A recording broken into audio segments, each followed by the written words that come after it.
हर परिस्थिति में शांत कैसे रहें। जीवन का मार्ग टेढ़ा मेंढा कांटों से भरा है। जीवन कोई फूलों की सेज नहीं है जो आसानी से पार हो जाए। हमें इसी उतार चढ़ाव के जीवन में स्वयं को कैसे आगे बढ़ाना है, यही विचारणीय है। परिस्थितियां तो आपको हंसाएगी भी और रुलाएगी भी, पर अपने संतुलन को नहीं खोना। हर स्थिति परिस्थिति का सामना करते हुए चलते चले जाओ। भगवान कृष्ण ने गीता में यही उपदेश दिए हैं कि विपरीत परिस्थितियों में भी संतुलन बनाकर जीवन के मार्ग पर कैसे बढ़ते जाना है। पहली बात तो यही कि अपने नियमों में दृढ़ बनिए, अनुशासन का पालन कीजिए और छोटी छोटी बातों में उलझकर समय व्यर्थ नहीं करना। ये समझिए कि जीवन बहुत मूल्यवान है, जो समय निकल गया वह लौट कर नहीं आ सकता। इसलिए व्यर्थ की बातों में अपना समय और शक्ति ना बर्बाद करें। अपने जीवन का कोई एक लक्ष्य निर्धारित कीजिए, क्योंकि लक्ष्यहीन जीवन का कोई मूल्य नहीं। जब आपके सामने कोई लक्ष्य होता है तो व्यक्ति को दिशा भी मिलती है और कुछ करने का उत्साह भी। वैरभाव, ईर्ष्या, क्रोध, ये जब ऐसे दुर्गुण हैं जो आपकी प्रगति में बाधक हैं। इस सब से हमें दूर रहना है। यदि आप किसी के साथ वैरभाव या बदला लेने की भावना लेकर चलते हैं तो आप अपनी ऊर्जा का स्वयं ही ह्रास कर रहे होते हैं। दुर्गुणों को एक एक करके बाहर निकालना है और सद्गुणों को अपने अंदर भरते जाना है, क्योंकि बुरी आदतें हमारे अंदर किराएदार बनकर आती हैं और फिर मालिक बनकर बैठ जाती हैं, जो दुख और अशांति का कारण बनती है। अपने स्वभाव को और आदतों को लगातार चेक करते रहिए कि कहीं मैं गलत दिशा में तो नहीं जा रहा। आत्मचिंतन ही एक ऐसा आईना है जो आपको आपकी बुराइयों से अवगत कराता है, क्योंकि किसी के कहने से आप नहीं मानेंगे। स्वयं का निरीक्षण करते रहिए और धीरे धीरे अपने व्यक्तित्व को निखारते रहिए। अध्यात्म से जुड़कर आप अपने को बहुत ऊंचा उठा सकते हो, क्योंकि जिस व्यक्ति के जीवन में धर्म नहीं, भक्ति नहीं, वो तो पशुवत जीवन जी रहा है। सबसे बड़ी अशांति का कारण तो हमारी सोच है। वही सोच जब गुरु से जुड़ती है और भगवान से जुड़ती है तो साधारण मनुष्य भी असाधारण हो जाता है। निष्कर्ष यही कि अपने जीवन को संतुलित करना, नियमों से बांधना, आध्यात्मिक होना, ध्यान, पूजा पाठ, हर चीज के लिए समय निर्धारित करके चलना, मन में नकारात्मक विचारों को ना आने देना, सब शुभ को ही अपनी ओर आमंत्रित कीजिए।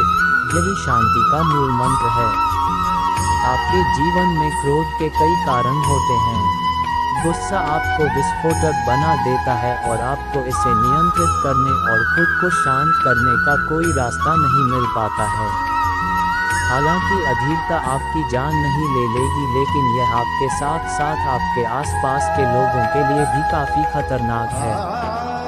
इसका आपके आसपास के लोगों पर नकारात्मक प्रभाव पड़ेगा।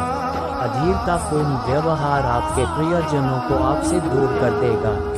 जीवन में असफलताएं एक प्रकार के भावनात्मक तनाव के साथ आती हैं।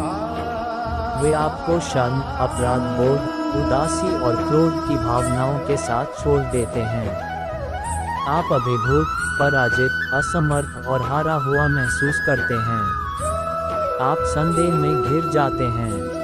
गंभीर चिंता और तनाव आपके स्वास्थ्य को दीर्घकालिक नुकसान पहुंचा सकते हैं।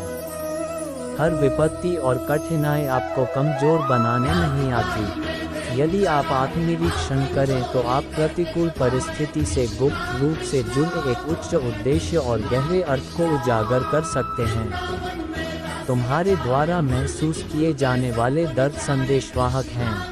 उनकी बात सुनो। रूमी। दुनिया के कई शीर्ष उपलब्धि हासिल करने वाले कठिन समय में बेहद शांत रहना सीखे बिना सफलता के अपने स्तर तक नहीं पहुंच सकते थे। परिस्थिति चाहे कैसी भी हो, आप शांत, सकारात्मक और प्रेरित रहकर आगे बढ़ते रह सकते हैं। समस्याएं रुकने का संकेत नहीं हैं, वे दिशा निर्देश हैं। रॉबर्ट शूलर्स। जीवन की कठिन परिस्थितियों में खुद को शांत रखने में मदद के लिए यहाँ कुछ युक्तियाँ दी गई हैं। ये युक्तियाँ आपको कई कठिन परिस्थितियों को संभालने के लिए अधिक सशक्त महसूस करने में मदद कर सकती हैं। 1. तुरंत प्रतिक्रिया न करें, घबराएं नहीं। धैर्य रखें और खुद से पूछें, क्या अब से 1 साल बाद इसका कोई फर्क पड़ेगा? कभी कभी स्थिति उतनी गंभीर नहीं होती जितना आप सोच रहे होते हैं। ये परिप्रेक्ष्य आपको कम भावुक रहने में मदद करेगा और सही निर्णय लेने की आपकी क्षमता में सुधार कर सकता है।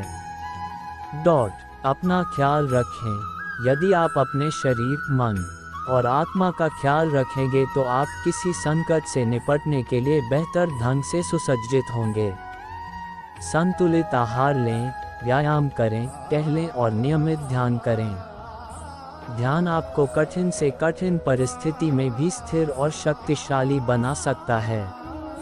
अगर ध्यान सही ढंग से किया जाए और नियमित रूप से अभ्यास किया जाए तो यह आपके भविष्य की कार्रवाई के बारे में कुछ अंतर्दृष्टि प्रदान कर सकता है। 3. आभार व्यक्त करें। अपने आशीर्वादों को गिनें और जीवन में आपके पास जो कुछ भी है उसके लिए आभारी रहें।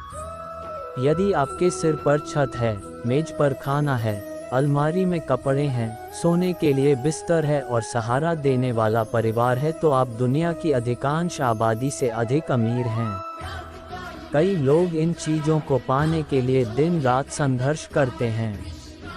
आपके जीवन में जो अच्छाई पहले से मौजूद है उसे स्वीकार करना सभी प्रचुरता की नींव है। 1 हाथ तौले। 4. अपनी सहायता प्रणाली तक पहुँचें। जब आप अपनी सहायता प्रणाली, उन लोगों तक पहुँचते हैं जिन पर आप भरोसा करते हैं, तो वह सुरक्षा आपको अपने तनाव और चिंता को नियंत्रित करने में मदद करेगी। जब आप अपनी स्थिति स्पष्ट करते हैं तो आप अपनी समस्या के लिए एक नया दृष्टिकोण या समाधान खोज सकते हैं। 5. किसी की मदद करें। किसी और के जीवन में बदलाव लाकर आपको खुशी महसूस होगी और यह आत्मविश्वास हासिल करने का एक शानदार तरीका हो सकता है। ये किसी की भी छोटी सी मदद हो सकती है, शायद किसी अजनबी की भी। 6. स्थिति को स्वीकार करें, विरोध करने की। स्थिति को स्वीकार करें, विरोध करने की कोशिश न करें। वर्तमान में जिएं ताकि आप स्थिति को बेहतर दृष्टिकोण से देख सकें। कभी कभी चीज़ों को जाने देना बचाव करने या लटके रहने की तुलना में कहीं अधिक शक्तिशाली कार्य होता है। 1 हाथ तौले। इस संसार में कुछ भी स्थायी नहीं है। आपका कठिन समय और कठिनाइयाँ भी स्थायी नहीं हैं। ये भी बीत जाएगा और जब ये बीत जाएगा तो आप पहले से कहीं अधिक मजबूत और सक्षम हो जाएंगे।